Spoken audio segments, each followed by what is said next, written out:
Hürmetli vatandaş, bugünkü leksiyalarımızı başlayımız. Leksiya da Sıdaka Rozi.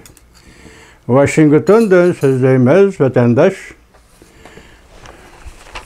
Bugünkü islağı 2023 yıl 7. ayının 29. günü. Hepteki şembe vatandaş. Bugün sizlerge vaziyetini gepeysak, bunun da böyle siz meyrallık iş kılısınız. Mesela ben hem yüze meyran kaldım. 7. ayının 25. günü Cumhuriyet Halk Cumhuriyeti Halk Vekiller Kurultayı'nın daimi komiteti Tashqi İşler Ministeri Çingan'ı vazifesi elip taşıldı.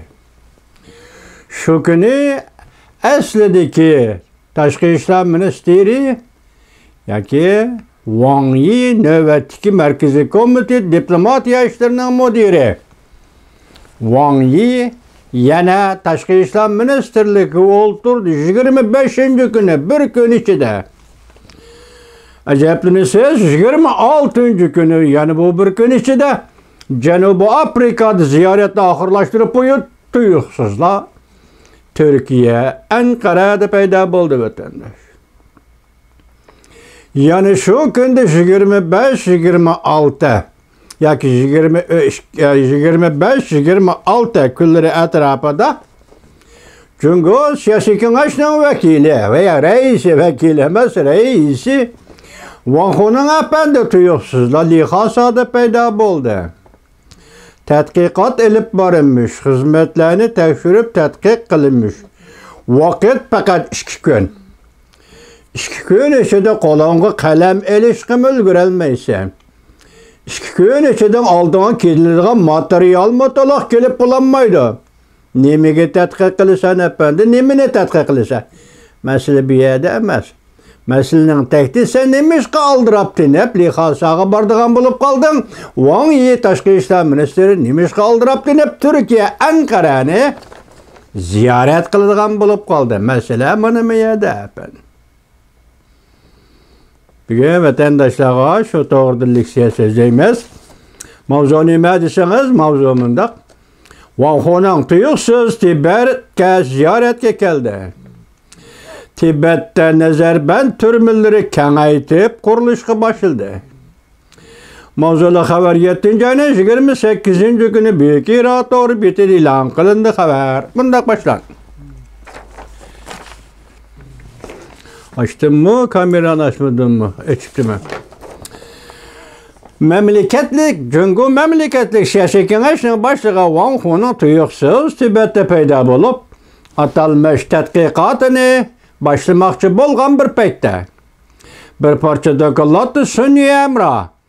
Statistiksi aşkarlap berdi ki Cumhuriyet Partiyası kattı kamal kılıngan türme Tibetlerini bastırış kuralını kengaytip kuruşka başladı.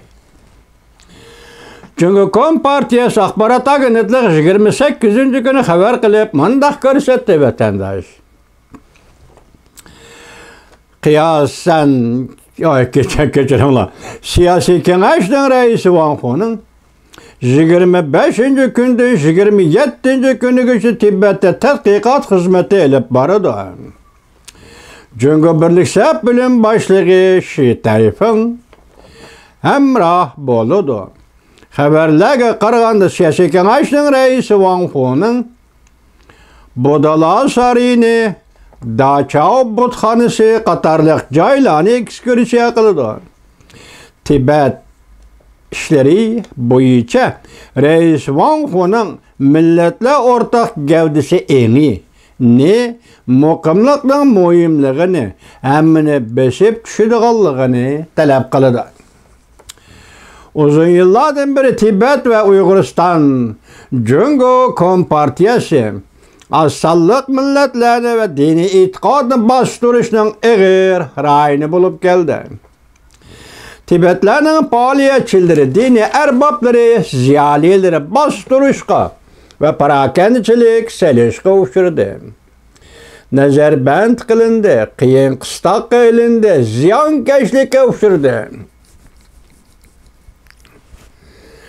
Yakınki yıllardan beri Cumhuriyet Kompartiyası Şinjan'da, Uyguristan'da zor kölemde ceza lageri ve nezarband lageri kurup mecburi terbiyeleşme ve mecburi emgekni yolu koydu. Emgek güçlerini planlık ötkep gitti. Bunun halkara cemiyet dikkat kılışkı başladı. Angliya Qo'g'dosh gazeti 7 ayının 27 günü haber kılıp mundaq ko'rsatdi. Şinjan, Uyg'uriston ve Şinjan ve başka nishonlarga selishtirganda Şinjan, Uyg'uriston ve başka nishonlarga selishtirganda Tibet Abnum rayonining ichki qismidagi uchurlar xabarlar ko'p tilga elinmadi. Bunun sebebi Tibet'ki sayahatchilarning ko'p kirmaganligi, uchur ve aloqa xabarlarni qattiq qamal qilganligidan bo'ldi. Xalqaro jamiyatning Tibetda hukumatning bostirish siyosatiga diqqat qilishi ajizlab ketdi.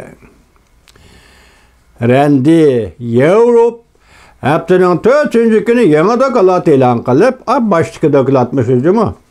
E'lon qilib, Sunniya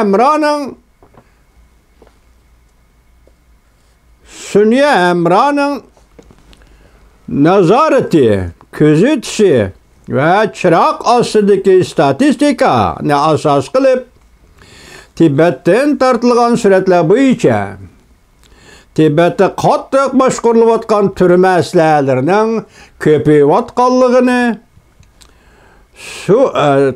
turma aslahalarining ko'payayotganligini, bu hareketning Cumhuriyet Kompartiya doiralarining Tibetlarni texama qattiq nazorat qilishini kuchaytirganligini ko'rsatdi.